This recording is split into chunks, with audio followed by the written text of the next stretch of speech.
Okay, happy Wednesday racing, bayang karerista. Shoutout lang tayo saglit. Happy racing kay Boss Rogy Galon ng Santa Mesa, Manila.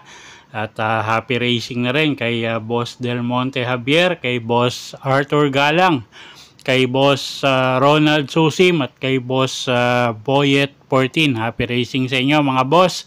At shoutout na rin kay Boss Criselda Magalpo. Pagbate galing kay Boss Joey Hipolito. Okay, Wednesday racing tayo. At usual Wednesday schedule tayo, no, for Wednesday night racing. At 7 karera tayo. Start time alas 5 ng hapon. Simulan na nga natin yung mga giya natin para sa araw ng Miyerkules, September 24. Okay, race 1 tayo. 3-year-old and above maiden race placers. Distansya 1,400 meters. Start ng winner take all. At first choice natin dito, kalahok numero 3 na si Mink Coat. Jan Alvin Guse yung re-renta dyan. At tingin ko nung unang takbo nito, no, medyo nanibago lang. At basta tumakbo ng maayos to, tingin ko malaki nga panalo niyan. First choice natin yan, numero 3, Mink Coat. Second choice, kalahok numero 4 na si Uno Magnifico. Charles Reyes naman yung sasakay dyan. At medyo consistent naman sa timbangan si Kabayo. So tingin ko magandang pagkakataon na para manalo ngayon yan. At third choice natin, kalahok numero 9, Speed Dancer. Pabs Caballero naman yung re-renta dyan. So kung may korsonada kayong dehado, dagdag nyo na lang. Alam nyo naman mga non-winner ngayon. Okay, so sa race 1, first choice numero 3, Mink Coat. Second choice numero 4, Uno Magnifico. At third choice numero 9, Speed Dancer.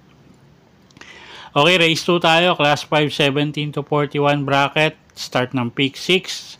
1,400 meters ang distansya natin dito. First choice, kalahok numero 4, Masayang Tunay. RC Baldonido yung re-renta dyan. At medyo pa-improve ng konti yung mga takbo nito, no? At siya nga yung first choice natin. Bagay, anybody's race to. Alam niyo naman tong grupong to, no?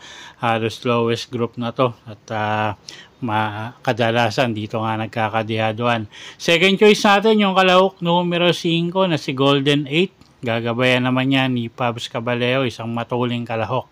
Okay, so sa race number 2, first choice nga numero 4, Masayang Tunay.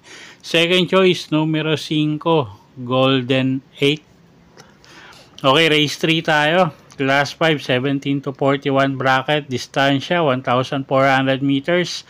Start ng peak 5. First choice natin dito. At tingin ko pwedeng pang solo, no? Numero 8, Potential. Pati Dilema yung re-renda dyan. At medyo maganda pa yung post position niya. At yun nga, medyo mababa na nga rin sa grupo yan, no? Isang diremating kabayo. Numero 8, Potential. Gagabayan ni Pati Dilema. Tingin ko kung may tatalo, kung gusto nyo pang protection, yung numero 4 na si Early Bird. Gagabayan naman yan ni Jeffrey Barbosa Bakaykay.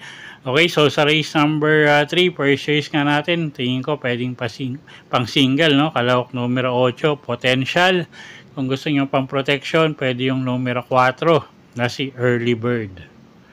Okay, next race tayo, race number 4. Class 5, 17 to 41 bracket.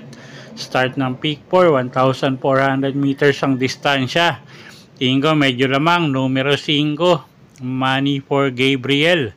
Gagabayan niya ni Jan Alvin Guse. At napakagaang ng laban ngayon, no? So tingin natin malaki panalo niyan. At medyo lamang nga.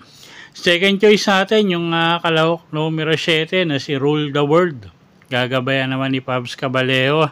At ito, isang matuling kalahok. Tingin ko pagka nakauna, malaki may panalo kahit papano, no? So second choice natin yan.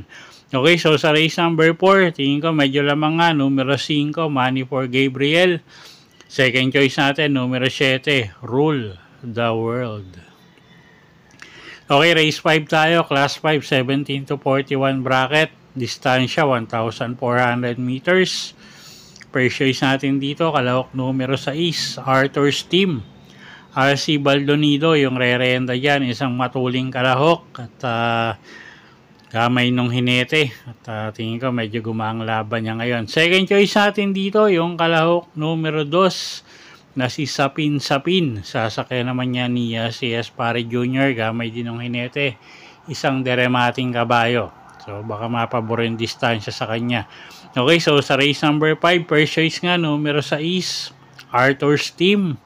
At second choice nga natin, yung kalahok numero 2 na si Sapin.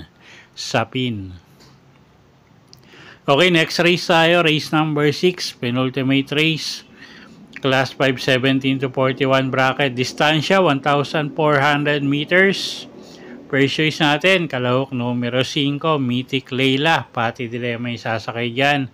Medyo maganda yung kondisyon ni kabayo ngayon. So, tingin ko, paumento pa, no? So, first choice natin yan, numero 5, Mythic Layla. Second choice natin, kalahok numero 1 na si Grand Laughter. Joel Shego Jr. yung sasakay dyan. Isang matuling kalahok at kagnao na, tingin ko malaki panalo. At third choice natin dito, yung galing sa bakasyon na si Luke Skywalker. Gagabayan naman ni JC De La Cruz. Okay, so sa race number 6, first choice nga, numero 5, Mythic Layla. Second choice natin, kalahok numero 1 na si Grand Laughter. Third choice nga, yung kalahok numero 3 na si Luke Skywalker. Okay, race number 7 tayo. Last and final race for the day. Class 5, 17 to 41 bracket. Distansya, 1,400 meters. First choice natin dito, yung kalahok numero 1 na si Animo Lasal. Boji Henson, yung re-renta dyan. Isang deremating kabayo.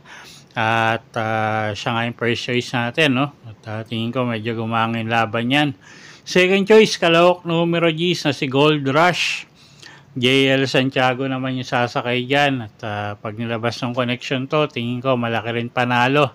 At napakababa na nga sa grupo niya, no? At third choice natin dito, pang third choice natin, yung kalahok numero 7 na si French Leather. Gagabayan naman ni JB Ponce.